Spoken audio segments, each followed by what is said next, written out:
Hey there, welcome to the DFS Build NBA Showdown Edition. The NBA Cup game is tonight with the Bucks and Thunder squaring off for the in-season tournament title, so should be fun. Kind of lame for scheduling purposes and for DFS players in general because we just have one game to work with. So if you want to get in on the action, you got to play this game tonight. Obviously, there's no football either, so it is what it is. If you want to play, I'm here to go over this game and hopefully hand out some good advice and help you pick some good players and build a good lineup. If you like free advice and if you like videos like this, smash that like button and subscribe to the channel. If you're not subscribing, ask yourself why, and then just do it anyways because it's free advice. We put out videos for every NBA slate that we can, and we hit up NFL slates, even showdown slates. And here I am doing an NBA showdown slate. I don't love playing NBA Showdown, but I do think there is an edge in NBA Showdown and NFL Showdown.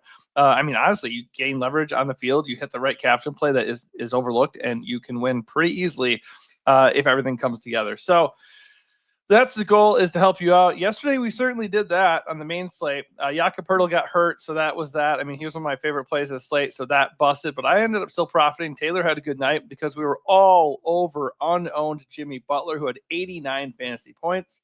And we also were all over the Clippers, who smashed. And we had quite a few other plays that we really liked, and they did well too. So I mentioned Paul George and Tyrese Maxey. Obviously, with them beat out, they were absolutely amazing. We liked a lot of the Bulls guys, and some of them did pretty well too. So across the board, it was a solid night, and hopefully you followed along. If you had a good win, leave it in the comments and let us know. Let everybody know. And honestly, if you have any questions for this slate or any other slates, drop them in the comments, engage with the community, and let's keep growing this thing. Thanks to everybody who subscribes, and if you're just watching in general, thanks for tuning in. All right, let's get into it. We got the Bucks and the Thunder. This game has a pretty low 215, 216, or 215 and a half total. All things considered, it would be a game to avoid on a regular slate. So this is a defensive matchup for sure. OKC is a very, very good defensive team. They do not give up much inside at all. So that has me slightly concerned about just blindly paying for Giannis in this game. I do expect it to be a close game. I expect it to be a little bit slower paced and obviously a little bit lower scoring than we would like. But it's the only game we have to work with, so it doesn't really matter. And also, Giannis is so good with such a good floor and such a good ceiling that I just don't really think I'm going to allow myself to be scared off by the Thunder. It's worth noting they are number one, or the number one in terms of fewest points allowed in the paint per game. So that's not great. They also allow the fewest points in general per game on the year. Fourth against fast break points.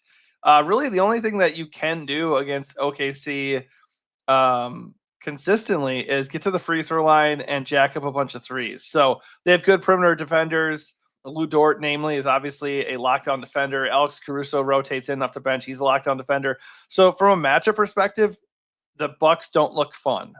But I think naturally I am going to try to lean into Milwaukee here because that is not where the field is going to go. The field is going to go to SGA, Jalen Williams, Isaiah Hartenstein, and all this OKC value because the OKC value feels a lot safer. So just naturally, I'm going away from OKC a little bit so I can be more Bucks heavy and gain gain an edge that way. Before we get going here and actually talk about the specific plays, let's look at the last game rotation for these teams. Obviously, Giannis and Brooke and Dame, they all played 33 plus minutes in a game against the Hawks. That was an NBA Cup game, as the last few games have been for these two teams. So no concern with those guys whatsoever. If you want to fire up Giannis, Dame, and Brooke, go for it. We'll talk more about them specifically in a second, but as far as raw minutes are concerned, those guys are probably the safest plays for the Bucks. And then rounding out the rotation, Taurean Prince started and played 20 minutes. Andre Jackson started and played 25 minutes. Three other guys played 20 minutes off the bench: Bobby Portis, Chris Middleton, and Gary Trent. And then AJ Green played 19 minutes. Fairly tight rotation, and I would expect it to be that, if not tighter. Perhaps we get a minutes bump from Chris Middleton. Perhaps Gary Trent or AJ Green get a little bit more minutes than the other. So there's no real obvious way to play that other than those are really the main guys. We're looking at those 9 guys for the Bucks, and I'm not really that interested in anybody else, just because we can't really accurately predict that anybody else is going to suddenly be in the rotation in a pretty big game. On the OKC side, Jalen Williams, Lou Dort, Isaiah Hartenstein, SGA, and Kason Wallace all started their last game. They all played 31 plus minutes. So they are your safest plays for sure. Kason Wallace is probably the safest value of the slate.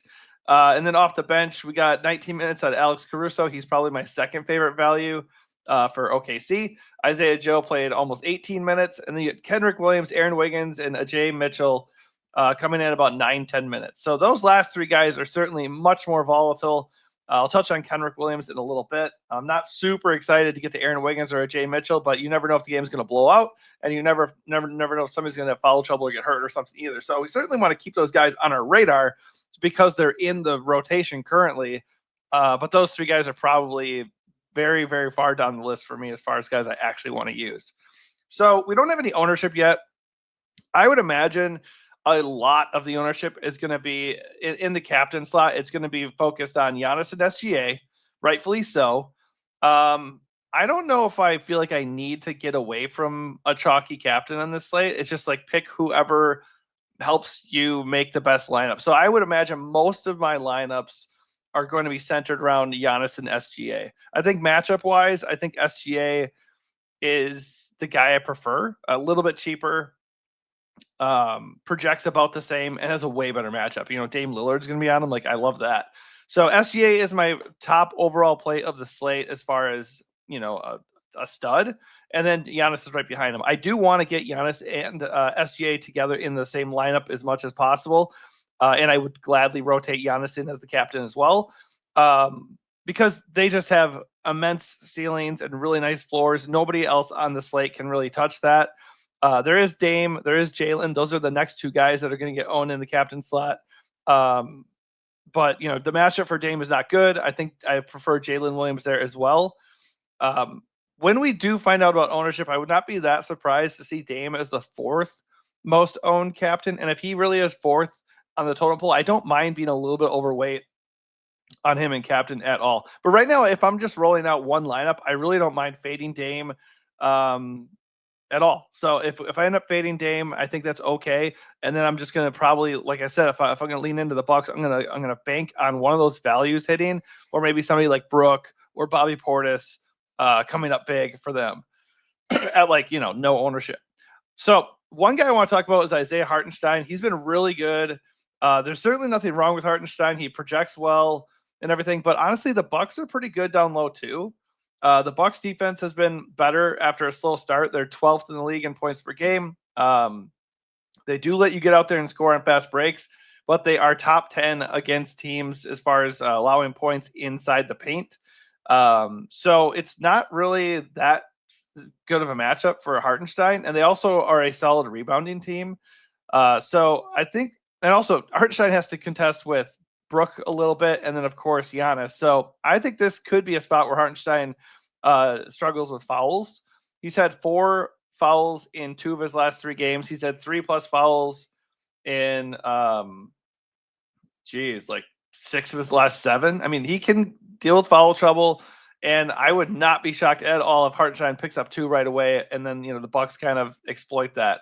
So the way the prices work out, and the way I kind of want to, you know, get some other value, I think Hartenstein is probably the first big name, the first like guy that, you know, people will want to play that I might be underweight on. So I think that's where I'm headed. Him and Dame are the 2 guys that I feel pretty comfortable with not being overweight on and not targeting a ton in the captain.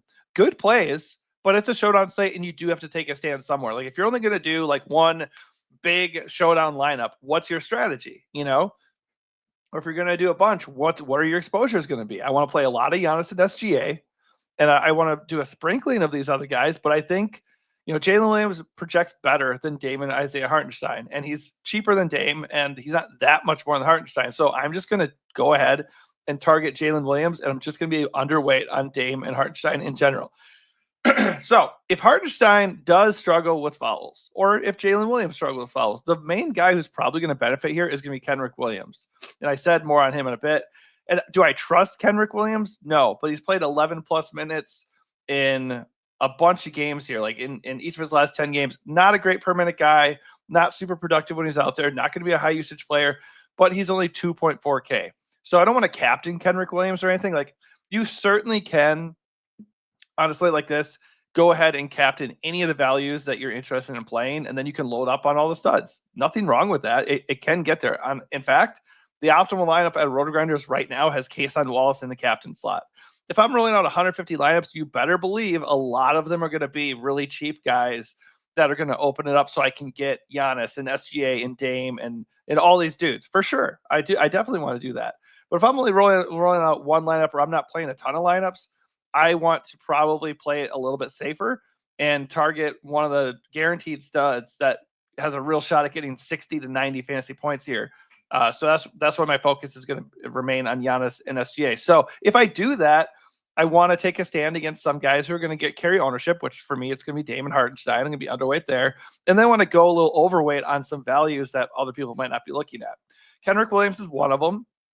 And that will play into me being underweight on Hartenstein. And then the other way we go is looking at the Bucks value and seeing, when we get closer to lineup lock, guys are not owned. So I think Andre Jackson and AJ Green are going to be those two guys for me. If they're getting 19, 20 minutes, Andre Jackson actually starts. He's my preferred option there. They're basically the same price. Jackson's $200 more. He starts. He's going to play a little bit more minutes. So I prefer him between the two.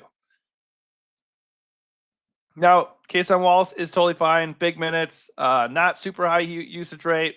Doesn't really do a lot more than score. I think he's definitely a good value. And a guy I do not mind getting to on this slate whatsoever. But I don't really see a huge difference between him and the likes of Alex Caruso or Isaiah Joe. So if the ownership's going to be crazy heavy on Kason Wallace, I will gladly, pivot down to Alex Caruso for $400 less, or save $2,000 and go get Isaiah Joe. So in that last game, Isaiah Joe still played 17 minutes, and they're kind of the same guy. Like, they're either going to score 10 plus points or they're going to do basically nothing. So you can get a $2,000 saving with Isaiah Joe and bank on him getting hot off the bench, where he does have a decent usage rate compared to Kason with Jalen, Hartenstein, and SGA. Or you could just go pay for Kason, who, from a minutes perspective, is certainly the safer option. There's no doubt about that. But we're looking at a showdown slate, and we need to find an edge somewhere. I think that could be a spot to get an edge. Taurean Prince does start. He played 20 minutes last game. Obviously, Chris Middleton's presence is cutting into his role a little bit. He's a cheap value guy. He's fine. I don't have a problem with him. I just don't think I'd captain Taurean Prince or anything. Excuse me. Yeah, Gary Trent, again, decent value for this slate. AJ Green, I already mentioned. Those guys are totally fine. I don't have a problem with that at all. I think that about does it. I just want to make sure I'm touching on everybody that I want to touch on. Lou Dort looks good at 6K flat in the flex, but honestly, what's the real difference between Lou Dort and Kason Wallace? If you're going to be looking at Lou Dort, I think I'd maybe play it differently and go up to Chris Middleton. If people are scared of Chris Middleton being limited or the matchup, Chris Middleton for $600 more is a little bit more interesting to me. Or save $1,200 and drop down to Kason Wallace.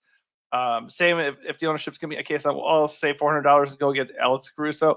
I think you just need to make little tweaks like that that could differentiate our lineup quite a bit. So the other thing is, we don't need to go force every stud into our lineups. We could go something like SGA captain, Giannis, Jalen Williams, but then what are you left with?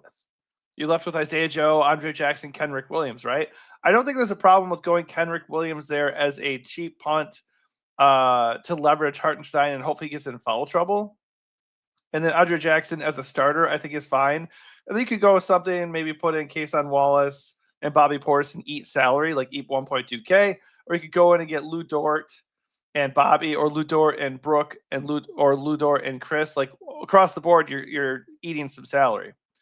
All right, so overall, my strategy for this slate is to largely captain SGA or Giannis, to, in general, lean into the Bucks more than OKC, because if you run the lineups right now in your lineup optimizer, like at Roto Grinders, it's very OKC heavy, which suggests that is where the field is going to be, because OKC has the better defense. They are the Bucks are the better matchup for the Thunder, and OKC is favored to win the game. So naturally, people are going to gravitate more towards the Thunder guys. As a pure price play, I do prefer SGA in the captain, but in general, I think the Bucks going harder at the Bucks, it makes a lot more sense for this showdown slate. And then honestly, as we get closer, just look at the ownership and make a couple tweaks.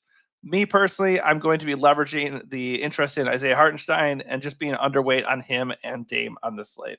All right, that is going to do it for me. Honestly, there's only so much you can say about showdown slate. Hopefully that helps you out a little bit. If it does, smash that like button and also subscribe to the channel. We do not have any NBA tomorrow. And I think there's a really big slate coming on Friday. I don't know. Maybe there's nothing on Thursday either. Anyways, we're without NBA really for like two or three days here. So it's a bit of a bummer. But we will push out some NFL videos and prepare ahead of time for that to help you out. All right. Thanks for watching and good luck.